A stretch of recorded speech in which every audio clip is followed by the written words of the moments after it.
China's de-dollarization push meets Washington's defense of the dollar. Commentary. For decades, the US dollar has been the foundation of the global financial system. It dominates trade settlement, anchors central bank reserves, and underpins international financial networks such as SWIFT. That status has given Washington enormous economic and geopolitical leverage.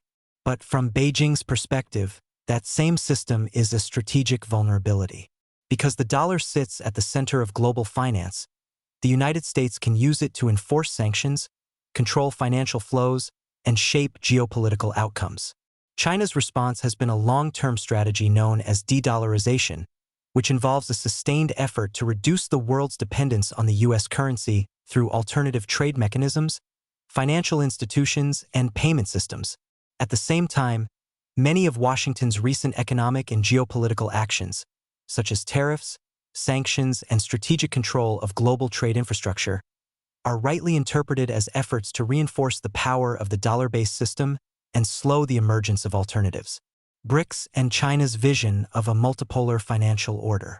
One of Beijing's most important tools for reducing dollar dependence is the BRICS bloc, originally formed by Brazil, Russia, India, China, and South Africa. Collectively, BRICS countries represent more than 40% of the world's population and a growing share of global GDP, giving them significant potential influence over the future of international finance. Within BRICS, China has pushed for trade settlements in national currencies rather than dollars, encouraging bilateral currency swaps and alternative payment systems that bypass Western financial infrastructure. The bloc has also created new financial institutions, such as the New Development Bank and the Contingent Reserve Arrangement, to provide alternatives to Western institutions like the IMF and World Bank. For Beijing, these initiatives are the foundation of a multipolar financial system in which the yuan and other currencies gradually reduce the dominance of the US dollar. Tariffs and economic pressure, reinforcing dollar-centered trade. From China's viewpoint, US tariffs demonstrate how Washington uses economic policy to shape global trade in ways that ultimately reinforce the dollar system. They're not wrong. The United States has imposed extensive tariffs on Chinese imports during the ongoing trade conflict between the two countries. The impact has been inconsistent but significant.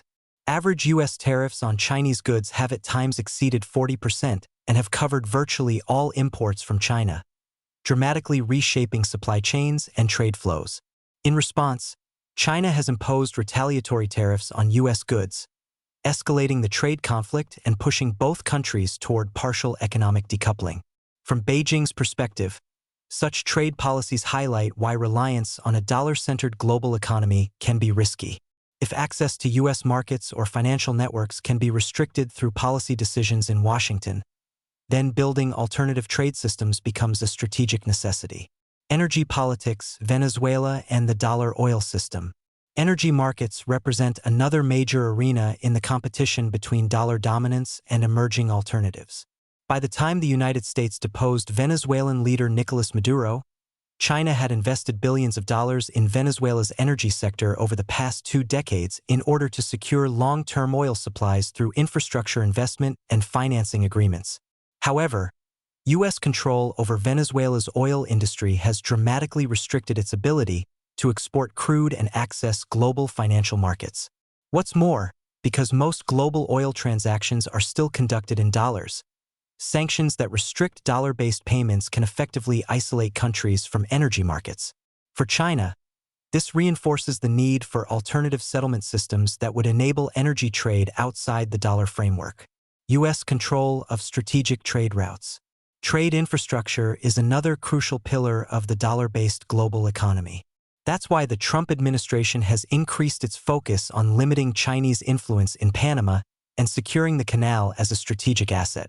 The Panama Canal is one of the most important shipping routes in the world, handling a large share of global maritime commerce, including a significant portion of U.S. container traffic.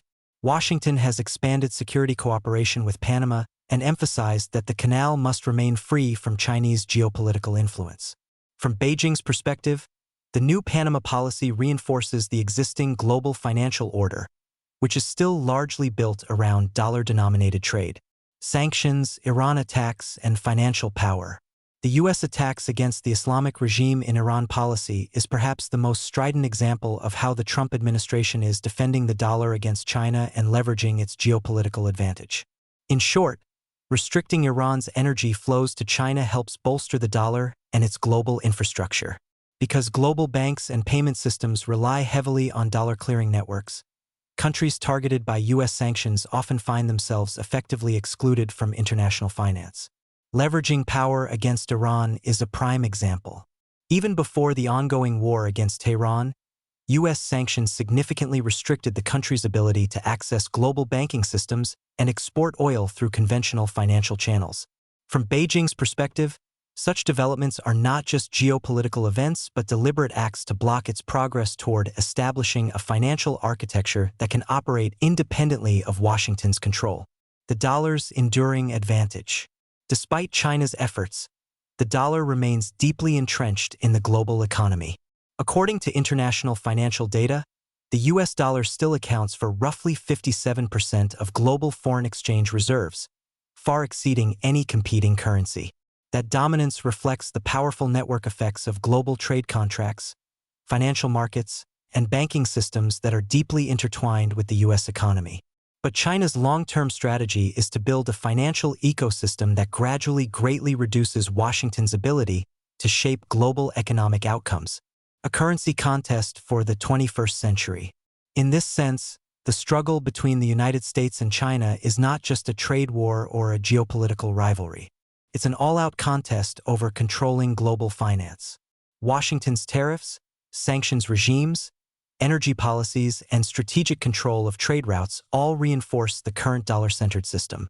Beijing's tactical response includes expanding BRICS cooperation and adoption, currency diversification, digital yuan experiments, and alternative financial infrastructures to create a world in which U.S. financial dominance is no longer absolute. Whether that vision succeeds remains uncertain. The dollar's advantages are immense and deeply embedded in the global economy. The future of global power may increasingly hinge not just on military strength or economic output, but on which currency system the world ultimately trusts to move its money.